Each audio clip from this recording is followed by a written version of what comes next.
ఇప్పుడే Country Delight యాప్ని download చేసుకోండి. Download the Country Delight app now. Welcome to Suman TV. Sahasra హంతకుడి వయసు 14 సంవత్సరాలు మాత్రమే అని చెప్తున్నారు పోలీసులు. ఒక 14 ఏళ్ల బాలుడు ఒక 10 ఏళ్ల బాలికను అత్యంత దారుణంగా హత్య చేస్తే అతనికి కఠిన శిక్ష పడుతుందా? మరొక నేరస్తుడు, మరొక బాలుడు ఇటువంటి దుర్మార్గానికి పాల్పడకుండా చట్టం వాళ్ళని, ఈ బాలుని హంతకుడిని శిక్షించే అవకాశాలున్నాయా? చట్టంలో ఇటువంటి హంతకులకి ఏమైనా ప్రొవిజన్స్ ఉన్నాయా? చాలామంది మాట్లాడుతున్నారు ఇతనికి పూర్తి స్థాయి శిక్ష పడే అవకాశం లేదు అని. ఈ అంశాలన్నింటినీ మనతో చర్చించడానికి లైవ్లో అందుబాటులో ఉన్నారు సీనియర్ అడ్వకేట్ నోముల జగన్ రెడ్డి. ప్రస్తుతం మన జగన్ రెడ్డి లైవ్లో అందుబాటులో ఉన్నారు. నమస్కారం జగన్ గారు. అండి సుమన్ టీవీ గారు నమస్కారం, ప్రేక్షకులందరికీ నమస్కారం. జగన్ గారు, మీరు సహస్ర హత్య కేసును ఫాలో అవుతున్నారు, సహస్ర హత్య కేసును చూస్తున్నారు. ఆ ఎవరైతే బాలుడు ఉన్నారో, హంతకుడు ఉన్నారో, అతని వయసు కేవలం 14 సంవత్సరాలే అని తెలుస్తుంది. పోలీసులు కూడా కొద్దిసేపటి క్రితం చెప్పారు. 14 ఏళ్ల వయసున్న ఈ హంతకుడికి ఎటువంటి శిక్ష పడే అవకాశం ఉంది? దురదృష్టవశాత్తు మనకు ఇప్పుడు 18 సంవత్సరాల లోపుగా ఉన్న వాళ్ళని బాల నేరస్తులుగా పరిగణిస్తారు. బాల నేరస్తులలో కూడా మళ్ళీ 2 రకాలు ఉంటారు. 14 సంవత్సరాల లోపు ఒక వర్గం అయితే, 16 నుంచి 18 ఏళ్ళ వయసు వాళ్ళు చేసే నేరాలను బట్టి వాళ్ళ స్థాతు, వాళ్ళ మైండ్ మ్యాచ్యూరిటీ, వాళ్ళకున్న ఫిజికల్ ఎబిలిటీ, మైండ్ మ్యాచ్యూరిటీ బట్టి డిసైడ్ చేస్తారు. నేరాలు వాళ్ళు చేసిన నేరాలు నిర్ధారణ అయితే నిరూపిస్తే. అయితే 14 సంవత్సరాల లోపు ఉంటే, 16 సంవత్సరాల లోపుగా ఉన్న వాళ్ళని ఈ శిక్షకు బాల నేరస్తులుగా పరిగణించి జూనియర్ యాక్ట్ అని కొత్తగా తీసుకొచ్చారు. 2015లో 2015లో ఈ చట్టాన్ని మార్పు తీసుకొచ్చారు. వాళ్ళకున్న పరిగణనలు ఏంటంటే 14 సంవత్సరాల లోపల ఉన్న పిల్లలకి పడే శిక్ష మినిమము 3 సంవత్సరాలు. అది అతి హీనాతీతమైన క్రైమ్ అయితే, నేరం అయితే 7 సంవత్సరాల జీవిత ఖైదు శిక్ష, పనిష్మెంట్ పరిగణిస్తుంది. అది బాల నేరస్తులు కాబట్టి ఆ పరిధిలోకి వస్తారు. కాబట్టి వాళ్ళకు మ్యాక్సిమం 7 సంవత్సరాల శిక్ష పడుతుంది. అంటే ఇప్పుడు ఈ బాలికని దాదాపు 21 సార్లు కఠినంగా పొడిచాడు, చాలా కఠినంగా హత్య చేశాడు, హత్యని దాచిపెట్టాడు, హత్య నుంచి తప్పించుకోవడానికి పోలీసులని డైవర్ట్ చేశాడు. ఇన్ని ఉన్నాయి. ఈ వ్యక్తికి ఎంత పడే అవకాశం ఉంది? అయితే ఈ శిక్షని నిర్ధారించడానికి సపరేట్ జూనియర్ జస్టిస్ బోర్డు అని ఒకటి ఉంటుంది. జూనియర్ జస్టిస్ బోర్డు అని ఒకటి ఉంటుంది. ఆ బోర్డు నిర్ధారణ చేస్తుంది. అతన్ని నేరము చేసిన విధానం బట్టి అసెస్మెంట్ చేస్తారు వాళ్ళు. అతనికి ఏ శిక్ష పడాలనేది వాళ్ళు రికమెండ్ చేస్తారు. ఈ కోర్టు, ఈ జూనియర్ జస్టిస్ బోర్డు కమిటీకి రిఫర్ చేస్తే ఇలాంటి స్పెషల్ కేసులలో వాళ్ళ ఒపీనియన్ తీసుకోవడం అవసరమే ఇక్కడ. ఎందుకంటే ఈ నేరస్తుడు ఇంతకుముందు చేసిన నేరాల చరిత్ర ఉందా, మొదటిసారి చేశాడా, ఇంకోటి ఆ నేరం చేసే విధానంలో అతనికి మోడస్ ఆపరేండి అంటే ప్రీ ప్లాన్ ఉందా, కావాలని ఇప్పుడు నేను కొడితే ఆ కొట్టిన దెబ్బకు ఆ విక్టిమ్ చనిపోతాడా, లేదా బాధపడతాడా, ఇవన్నీ పరిగణనలో ఉంటాయి. అంటే అతనికి ముందే ఒక ఎక్స్పీరియన్స్డ్, ఇదివరకు కొన్ని నేరాలు చేసి ఉంటే టార్గెట్ పెట్టుకుంటాడు, ఎలాగైనా వీళ్ళని చంపాలి అని. ఆ టార్గెట్లో అంటే మోడస్ ఆపరేండి ప్రీ ప్లాన్ ఉంటుంది. అంటే అతని ప్లాన్ అమలు పరచడానికి కావాల్సిన ఆయుధాలు కూడా పెట్టుకొని నేరానికి పాల్పడితే ఇది 16 to 18 years ఏజ్లోకి పరిగణలోకి తీసుకోవచ్చు. అంటే 14 ఏళ్ల లోపు మనం కూడా కొంచెం లిమిటెడ్ గా మాట్లాడాలి. ఓకే, మనమే అది కేసు పూర్వాపరాలు, ప్రాసిక్యూషన్ వాళ్ళు ఆ నేర స్థలాన్ని బట్టి, ఆ నేర పరిస్థితిని బట్టి, ఆ కత్తిపోట్లో ఎన్ని ఉన్నాయి, ఆ ఫారెన్సిక్ ల్యాబ్ రిపోర్ట్ని బట్టి నేర దాని క్షీణత అంటే దాని గ్రీవియన్స్ ఎంత అనేది, పెట్టి కేసా, స్మాల్ కేసా, హీనియస్ క్రైమా, ఈ మూడు మూడు విభజిస్తారు. అందులో పెట్టి కేసు అయితే దొంగతనాలు, చిన్న చిన్న దొంగతనాలు అవి వస్తాయి. సీరియస్ కేసు అయితే కొంచెం రేపు, మర్డరు అవి ఉంటాయి. ఇది హీనియస్ క్రైమ్ అంటే అంటే ఎక్స్పీరియన్స్ అక్కడ ఉపయోగించేదాన్ని హీనియస్ క్రైమ్ అవుతుంది. ఇప్పుడు ఇక్కడ మీరు చెప్పిన విధానం బట్టి 21 కత్తికోట్ల ఒక బాడీ ఆ మైనర్ బాలిక మీద కొట్టినంటే ఉద్దేశపూర్వకంగానే కొట్టినట్టుగా నిర్ధారించవచ్చు.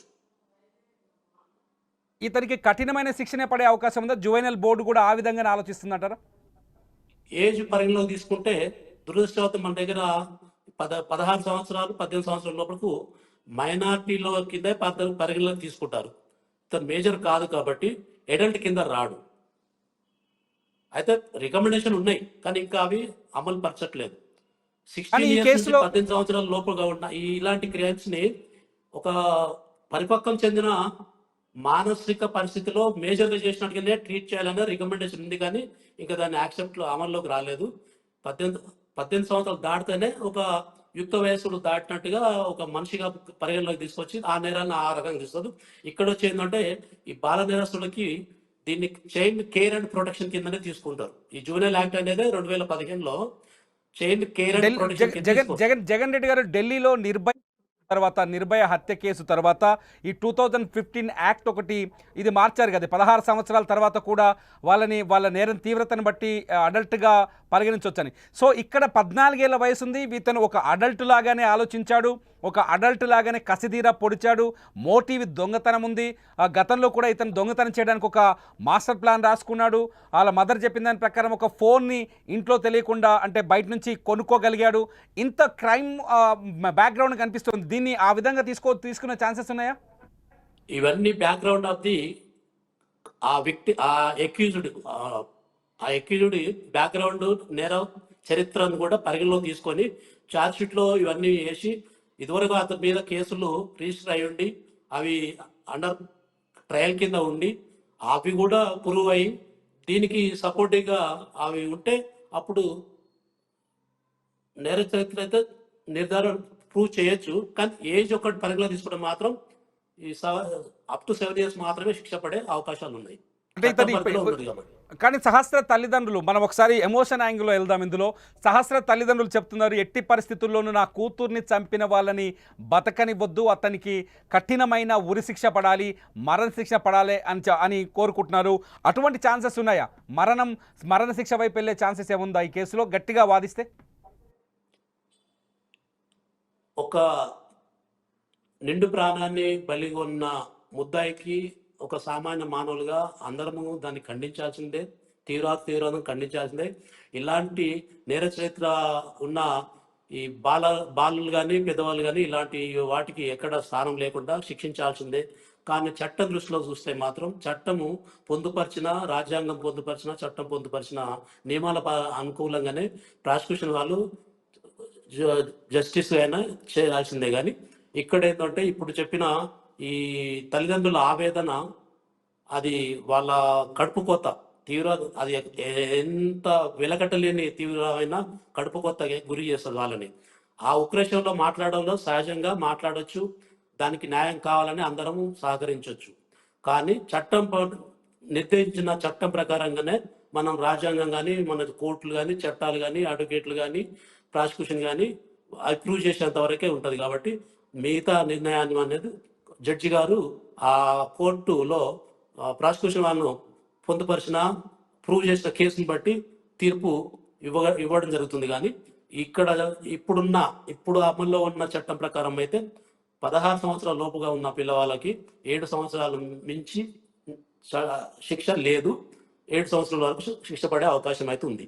7 ఏళ్ల తర్వాత ఇతను బయటకు వస్తాడా? అతని పైన పాత కేసులు కానీ 7 ఏళ్ల తర్వాత ఈ 7 ఏళ్ల శిక్ష కూడా ఎలా ఉంటుంది? ఇప్పటికైనా బెయిల్ మీద రావచ్చు, నిరూపించుకోవచ్చు, జామీన్ ఇచ్చి ఒకవేళ కోర్టు వారు బెయిల్ పిటిషన్ పెడితే కోర్టు వారు బెయిల్ ఇవ్వచ్చు. అయితే ఈ 3 సంవత్సరాల వరకు మాత్రం అతన్ని ఒక సంరక్షణలో ఒక జూనియర్ హోమ్ ఉంటుంది, ఆ జూనియర్ హోమ్లో పెడతారు. అక్కడ ఏంటంటే అతన్ని ప్రొటెక్షన్, ఎడ్యుకేషన్ అతని పరివర్తన మార్చడానికి రీహాబిలిటేషన్ సెంటర్ లాగా పెడతారు. రీహాబిలిటేషన్ అంటే మనిషి ఆ అలవాట్ల ప్రకారంగా కొంచెం అలవాట్లు నేర్పడానికి, మంచి అలవాట్లు సదుద్దేశంతో, సద్బుద్ధితో పరివర్తన తీసుకురావాలనే ఉద్దేశంతో రిహాబిలిటేషన్ సెంటర్లలో పెడతారు.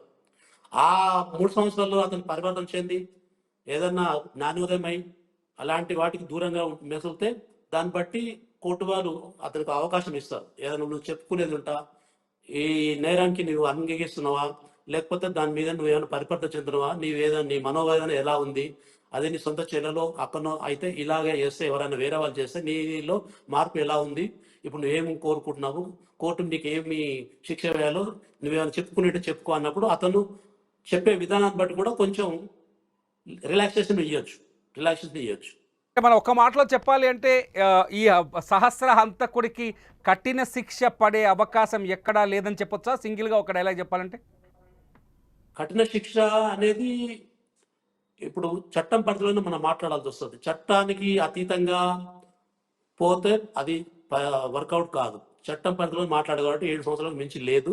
అతని ఏజ్ ఇప్పుడున్న as on today the date of accident, ఆ accident of date of incident ఏదైతే క్రైమ్ జరిగిందో ఆ రోజుకి అతని death certificate, birth certificate, school certificates అవన్నీ చూసి వాటి ప్రకారంగా ప్రాసిక్యూషన్ వాళ్ళు ప్రూవ్ చేయాల్సి వస్తుంది. అతను ఏ క్లాస్ చదువుతున్నాడు, అతని స్కూల్ సర్టిఫికేట్ ప్రకారం డేట్ ఆఫ్ బర్త్ ఏది నిర్ధారణ చేశారు, అతని బర్త్ సర్టిఫికేట్ ప్రకారంగానే పోవాల్సి వస్తుంది. ఏజ్ వరకు వస్తే దాన్ని వేరే సర్టిఫికేట్ పెట్టినా కుదరదు. అది అతని birth certificate, school certificate record ప్రకారంగానే పోవాల్సి వస్తుంది. మనం అతన్ని ఎడల్ట్గా ట్రీట్ చేయాలంటే మాత్రం చట్టం పరిధిలోనే తన పని తాను చేసుకోవాల్సి వస్తుంది. జడ్జి గారు కూడా ఆ కోర్టును విచారణ చేసే జడ్జి గారు కూడా ఆ పరిధిలోనే ఉంటారు, ఆ పరిధిలోనే శిక్షిస్తారు. Right, thank you very much Jagan Reddy గారు, మీ విలువైన సమయాన్ని మా కోసం కేటాయించినందుకు. ఇది ప్రస్తుతానికి సహస్ర హత్య కేసులో ఒక కీలకమైన మలుపు ఏంటంటే, సహస్ర తల్లిదండ్రులు కోరుకుంటున్నారు అతనికి మరణశిక్షణ పడాలని, కానీ చట్టం ప్రకారం అతను 14 ఏళ్ల లోపు ఉన్నాడు కాబట్టి 7 ఏళ్ల వరకు శిక్ష పడే అవకాశం ఉందని న్యాయ నిపుణులు చెప్తున్నారు. చూద్దాం సహస్ర హత్య కేసులో విచారణ ఎలా ముందుకు సాగుతుందో, చివరికి కోర్టు అతనికి ఎటువంటి శిక్ష వేస్తుందో వేచి చూద్దాం. చూస్తూనే ఉండండి లైవ్ అప్డేట్స్ కోసం సుమన్ టీవీ డిజిటల్ లైవ్, అట్లాగే సుమన్ టీవీ లైవ్.